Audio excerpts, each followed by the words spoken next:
श्रीमद् भगवद गीता ज्ञान यज्ञ प्रवचन क्रमांक 346 अध्याय 9 राजविद्या राजगुह्य योग और श्लोक क्रमांक 8।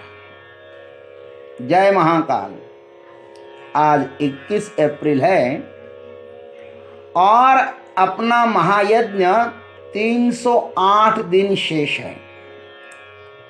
जय महामृत्युंजय महायज्ञ।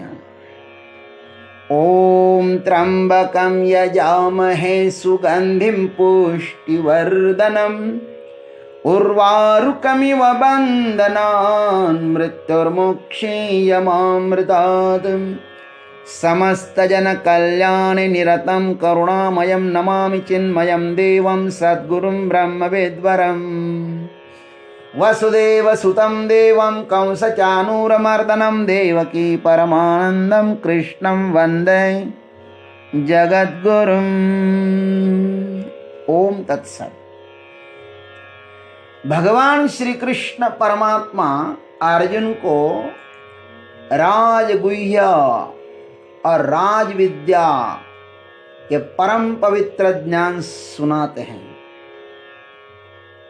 भगवान ने पिछले श्लोक में प्राणियों की उत्पत्ति और लय का प्रकार बताने के अनंतर अब यह असंग परमात्मा सृष्टि निर्माण की कला बताते हैं। और परमात्मा इस सृष्टि कैसे निर्माण करते हैं यह बताते हैं। आइए भगवान की भाषा में सुनते हैं। प्रकृतिं स्वामवष्टभ्यं विसृजामि पुनः पुनः भूतग्राममिमं कृत्स्नम् अवशं प्रकृतेर्वशात्। स्वां प्रकृतिम अवष्टभ्य। भगवान कहते हैं मैं अपनी त्रिगुणमयी प्रकृति को वश में रखते हुए प्रकृति है वशात अवशम इमं कृत्स्नम भूतग्रामम, प्रकृति के अधीन होने से परतंत्र हुए इस संपूर्ण भूत समुदाय को पुनः पुनः विसृजामि, बारंबार उनके कर्मों के अनुसार रचना करता हूं। आइए इसको हम सद्गुरु की कृपा से चिंतन करते हैं। स्वाम प्रकृतिम अवष्टभ्य। इस प्रकरण में भगवान प्रकृति पर ज्यादा ही बल दे रहे हैं और जिस प्रकृति की वे चर्चा कर रहे हैं ना वह सिर्फ आभास है, मिथ्या है, एक जादू का खेल है। प्रकृति को मेरी इसलिए कहते हैं कि प्रकृति की कोई स्वतंत्र सत्ता नहीं है, वह सदैव परमात्मा के आश्रित ही रहती है। जैसे शक्ति शक्तिमान के आश्रित रहती है, भगवान अपनी शक्ति को पूर्णतः अपने वश में रखते हैं। वे सदैव जागृत हैं, होश में हैं, उनका ज्ञान कभी भी सुप्त नहीं रहता। जैसे ड्राइवर सदैव जागृत रहता है, यह क्षण ही दृष्टि हटी कि दुर्घटना घटी, परमात्मा भी इस माया को अपने नियंत्रण में रखे हुए हैं। भगवान यदि थोड़ी भी झपकी लगाए ना तो यह सब प्रपंच अस्त व्यस्त हो जाएगा। प्रकृति को वश में रखे तो सब कुछ अपने आप हो जाता है, फिर कुछ मुझे करना नहीं पड़ता, क्योंकि प्रकृति है वशात अवशम इमं कृत्स्नम भूतग्रामम पुनः पुनः विसृजामि। यह सब संसार प्रकृति के अधीन है, अतः परतंत्र है। इन जीवों को परतंत्र हमने नहीं किया, वे स्वयं ही परतंत्र हो गए हैं, विकारों के अधीन न हो गए हैं महाराज साहब। हमें यदि कोई कैद में बंद करे तो हम तुरंत ही उससे मुक्त होने का उपाय ढूंढ लेते हैं, उसमें बंधन महसूस होता है हमें, किंतु इस प्रकृति ने तो हमें अपने अनादि अनंत काल से बंद करके रखा है। पता नहीं हमारी कितनी सारी योनियों में कितने सारे जन्म हुए हैं। 84 लाख योनियों में हम घूमते हुए आए हैं, और पता नहीं हमारी कितनी सारी योनियों में और भी जन्म होंगे, और हम अभी भी उसमें अज्ञान में ही मस्त हैं। हमें यह संसार बंधन लगता ही नहीं है। हमारे लिए अब यह प्रकृति ही निवास स्थान हो गई है। यह संसार हजारों दुखों से आबद्ध है। हम इसमें आकंठ डूबे हुए हैं, तो भी हम दुखों को ही संवारने में लगे हैं, इससे मुक्त होने में नहीं। जैसे कोई एक आदमी अपने सिर पर उठाए हुए बोझ से परेशान हो जाता है, तो बड़े कष्ट से उस बोझ को वह अपने कंधे पर लेकर चलता है।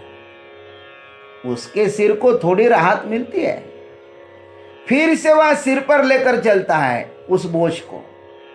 संसार के दुख भी ऐसे ही है। जरा दुखम, जन्म दुखम, जाया दुखम, पुनः पुनः। तो भी हम उसमें ही मस्त रहते हैं। भगवान कहते ये लोग स्वयं ही प्रकृति के वश में हैं, अतः वे जैसे जैसे कर्म करते हैं ना, वैसी वैसी योनियों में उनका जन्म मरण होता है। वे अपने आप मेरी प्रकृति को, मेरे प्रकृति के प्रभाव में आकर इस संसार में भ्रमण करते रहते हैं। ज्ञानेश्वर महाराज इस पर कुछ दृष्टांत देते हैं। जैसे जुहाई की सहायता से धागे का कपड़ा बनता है, अथवा दूध जमाने पर वह अपने आप गाढ़ा होने लगता है, दही होने लगता है उसका, वैसे ही जीवों के कर्मों के कारण यह सृष्टि साकार रूप धारण कर विस्तार को प्राप्त होती है। अथवा बीज को जल का सानिध्य मिलने पर उसमें अनेक शाखाएं और टहनियां निकल आती हैं। यहां पर मुझे कुछ करना नहीं पड़ता है, मेरी प्रकृति मेरे आश्रय में रहती है, और यह भूत समुदाय मेरी प्रकृति के आश्रित रहता है, और अपने आप इस सृष्टि के रूप में यह संसार विस्तार को प्राप्त होता है। और मैं क्या करता हूं, पुनः पुनः विसृजामि, मैं इस भूत समुदाय को बारंबार उनके कर्मों के अनुसार रचता हूं। ऐसा कहना पड़ता है, ध्यान रखना, वस्तुतः मैं कुछ भी नहीं करता। अरे भाई, यदि कोई कहे कि राजा ने यह नगर बसाया, यह कहना एक तरह से सत्य है, तो भी इसमें क्या सचमुच राजा के हाथ थके जाते हैं? अब प्रधानमंत्री कह रहे हैं कि मैं इतने सारे घर बना रहा हूं, इतने सारे लोगों को घर दे रहा हूं, उसमें क्या कोई प्रधानमंत्री के हाथ पैर थक जाते हैं? नहीं ना, उनकी सत्ता से हो रहा है। वैसे संसार है। अथवा मैं इस प्रकृति को वैसे ही स्वीकार करता हूं जैसे स्वप्न पुरुष जागृत अवस्था में प्रवेश करता है। कोई उनके हाथ पैर दुखते हैं? अथवा हे कौनते, जब कोई पुरुष स्वप्नावस्था से जागृत अवस्था में आता है तो क्या उसके पैरों में कष्ट होते हैं? अथवा क्या स्वप्नावस्था में उसको यात्रा करनी पड़ती है? मुझे भी इस भूत समुदाय को निर्माण करने के लिए कुछ नहीं करना पड़ता।